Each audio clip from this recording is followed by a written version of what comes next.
চিকেনটা চিলি চিকেনটা ভালো হয়েছে। আর পোলাওটা ভালো হয়েছে, শুধু কাজু আছে। কাজুগুলো বেঁচে রাখ, অসুবিধা তো নেই। ঠিক আছে, খুশি হলাম।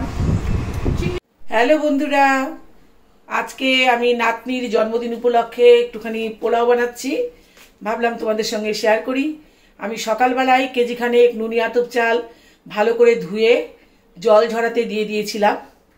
এখন সন্ধ্যাবেলা চালটা বেশিক্ষণ ওইভাবে ভিজিয়ে জল ঝরালে পরে কিন্তু পোলাওটা কিন্তু বেশ ঝরঝরে হয়। আর আমি ভাত তৈরি করে নেব না, একবারে কড়াতে বসিয়ে দেব, একবারে নামিয়ে নেব। এ দেখো আমি কি করছি, এ দেখো চালটা কিন্তু আমি ঝরাতে দিয়ে দিয়েছি। আর এর মধ্যে আমি এখন কি কি দিচ্ছি দেখো। আমি কড়াটা বসিয়ে দিয়েছি, কড়াটা একটু গরম হতে থাক।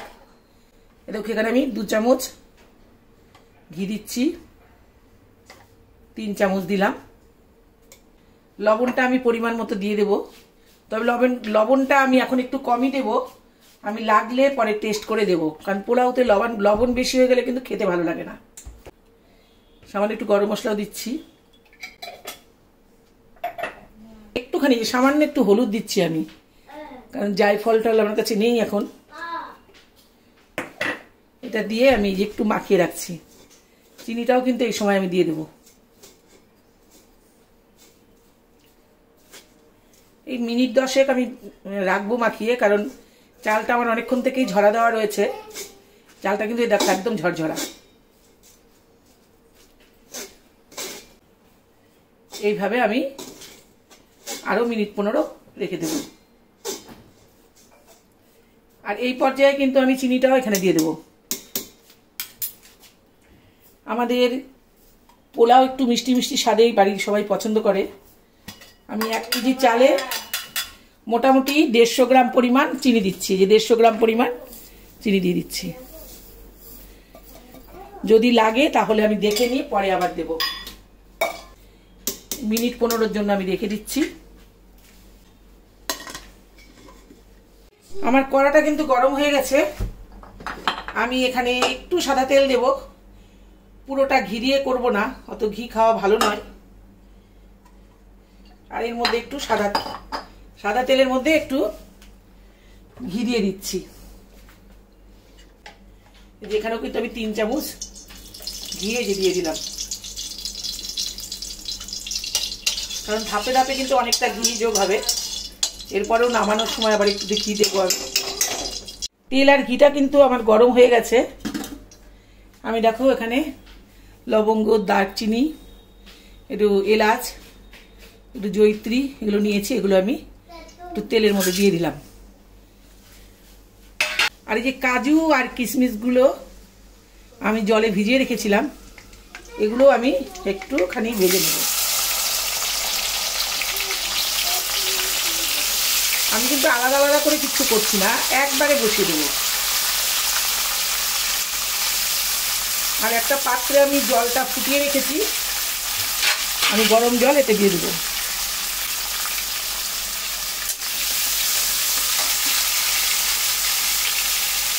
তিনটে যে তেজপাতা নিয়েছি, তেজপাতাগুলো দিয়ে দিলাম।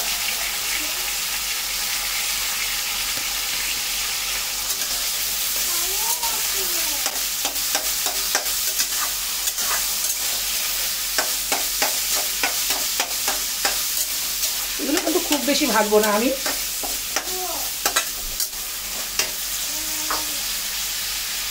একটু হালকা করে ভাজবো। এগুলো ভাজা হতে থাক। এই যে আমার চালটা কিন্তু মিনিট 15 মাখানো ছিল, এবারে চালটা আমি এভাবে দিয়ে দেবো। চালটা আমি দিয়ে দিচ্ছি। এখন এই কড়াতে হবে কিনা আমি যা বুঝতে পারছি না, তাহলে আমাকে বড় করা আবার নামাতে হবে, দেখি।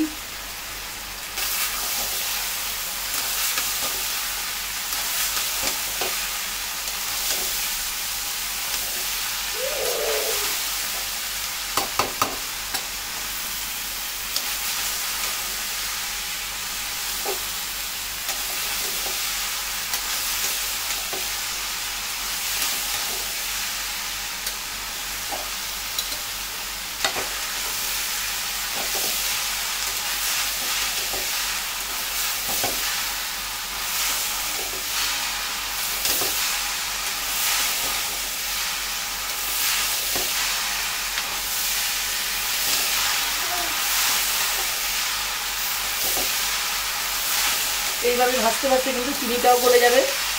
আর জলটা যখন শুকিয়ে যাবে তখন আমি গরম জল দিয়ে মিনিট 10 জন্য ঢাকা দিয়ে দেবো।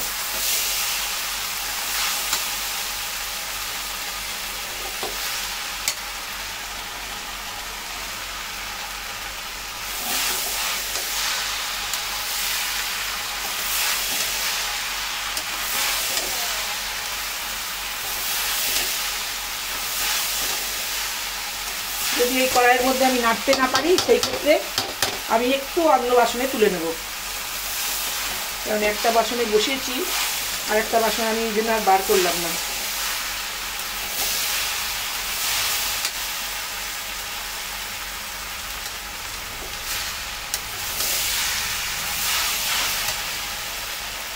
বড় বাসন হলে রান্না করতে সুবিধা হয়। ভাজা কিন্তু আমার হয়ে গেছে, এ দেখো জলটা কিন্তু আর নেই, শুকিয়ে গেছে চিনি থেকে।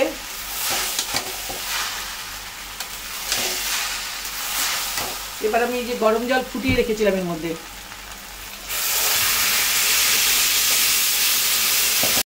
এই প্রসঙ্গে বলে রাখি, তোমরা চালটা যে পরিমাণ নেবে জলের পরিমাণটা ঠিক তার দ্বিগুণ হবে। অর্থাৎ তুমি যদি 1 কেজি চাল নাও তাহলে 2 লিটার জল অবশ্যই ব্যবহার করতে হবে।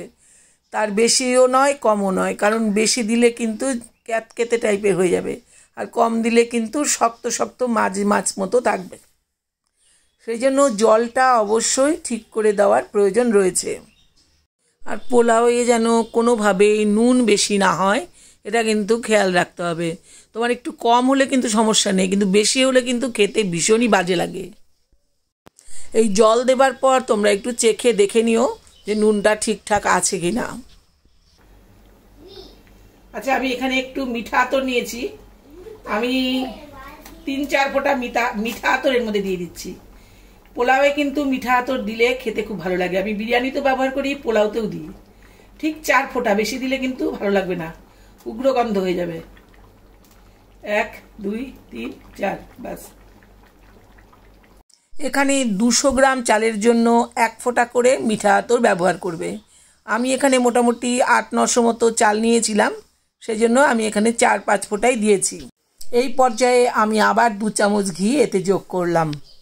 পোলাওতে যেমন অতিরিক্ত ঘি ভালো লাগে না, আবার একেবারে ঘি না দিলেও কিন্তু ভালো লাগে না। আমি মিডিয়াম ঘি ব্যবহার করেছি, অর্থাৎ মোটামুটি আমার ধরো কেজিখানিক চাল ছিল, আর এতে আমি 100 গ্রাম পরিমাণ ঘি ব্যবহার করেছি। তোমরা চাইলে ঘিয়ের পরিমাণটা বাড়িয়ে বা কমিয়ে দিতে পারো। এই যে 1/2 কিলো পরিমাণ দুধ আমি এতে দিয়ে দিচ্ছি, ব্যাস।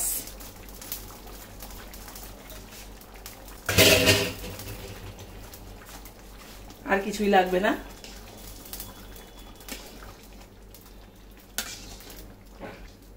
আমি গ্যাসটাকে ছোট করে ঢাকা দিয়ে দিচ্ছি। আমার ভিডিও ভালো লাগলে তোমরা অবশ্যই আমাকে সাবস্ক্রাইব করে আমার সঙ্গে থেকো। 5 মিনিটের জন্য ঢাকা দিয়ে দিচ্ছি। মাঝখানে একবার দেখবো আমি। এই 5 মিনিট পরে ফিরে আসছি। জলটা কিন্তু এখন একদম শুকিয়ে গেছে, একদম শুকিয়ে গেছে। চালটাই দেখো একটু শক্ত শক্ত আছে, কিন্তু এটা আমি ঢাকা দিয়ে রাখলে এখন ঠিক হয়ে যাবে। আর এর থেকে যদি বেশি সেদ্ধ করি খাবার সময় দেখবো একদম গলে গেছে, একদম সেদ্ধ হয়ে গেছে দেখো। তবে এই পোলাওটা তৈরি হতে আমার সময় লেগেছিল 10 মিনিট, আর খুব কম আঁচেই কিন্তু আমি পোলাওটা তৈরি করেছিলাম। বেশি আঁচে তৈরি করতে গেলে কিন্তু এটা তলায় লেগে যেতে পারে। যেটুকু সেদ্ধ হয়নি, কম সেদ্ধ আছে, সেটুকু কিন্তু এই 8 ঘন্টা আমি ঢাকা দিয়ে রাখলেই একদম ঠিকঠাক হয়ে যাবে। এখন শুধু একটু আমি গরম মশলার গুঁড়া, এটা আমার হাতে বানানো গরম মশলা, একটু ছিটিয়ে দিলাম।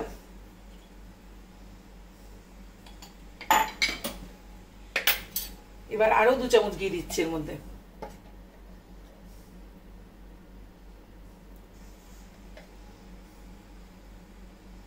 দেখো আমি কিন্তু 2 চামচ 3 চামচ করে করে কিন্তু বেশ কয়েকবার ঘি ব্যবহার করেছি।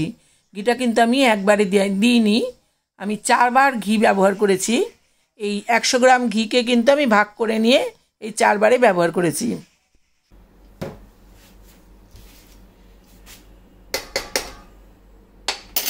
আমার পোলাও কিন্তু রেডি হয়ে গেছে। দেখো একদম কিন্তু ঝরঝরা হয়েছে। দেখো দেখো, তোমরা চালটাকে ভিজিয়ে রাখবে অনেকক্ষণ। আমি তো অনেকক্ষণ সকালবেলা ভিজিয়ে চালটা ঝরা দিয়ে রেখেছিলাম একটা ফুটো ঝুড়ি দিয়ে, তারপরে এই যে রাত্রিবেলা রান্না করলাম। চালটা একটু বেশি সময় ঝরানো থাকলেই কিন্তু এই পোলাওটা কিন্তু একদম ঝরঝরে হবে। আমি কড়াইয়ের মধ্যে নাড়তে পারছি না, আমি একটা গামলায় তুলে নেবো এগুলো। এখন একটু পরে তুলে নিচ্ছি, তুলে নিয়ে তোমাদেরকে দেখাচ্ছি। আমার মতো করে তোমরা একবার হলেও পোলাও বানিয়ে দেখো, ভীষণই টেস্টি হয়। তবে এক একজন এক এক রকমভাবে রান্না করে, রান্না একটা আর্ট। তবে আমি এইভাবেই রান্না করি আর ভীষণ টেস্টি হয়, সবাই ভীষণ ভালোবাসে। আমি এই দিনের পোলাওটা নাতনির জন্মদিন উপলক্ষেই বানিয়েছিলাম। দেখো নাতনিকে সাজিয়ে গুছিয়ে পরিবেশন করছি। চিকেনটা চিলি চিকেনটা ভালো হয়েছে, আর পোলাওটা ভালো হয়েছে, শুধু কাজু আছে। কাজুগুলো বেঁচে রাখ, অসুবিধা তো নেই। ঠিক আছে, খুশি হলাম। কি জয়, পোলাও আর চিলি চিকেন কেমন খেলা? মানে মামাই তো আগেই দিয়ে দিয়েছে। ঠিক আছে,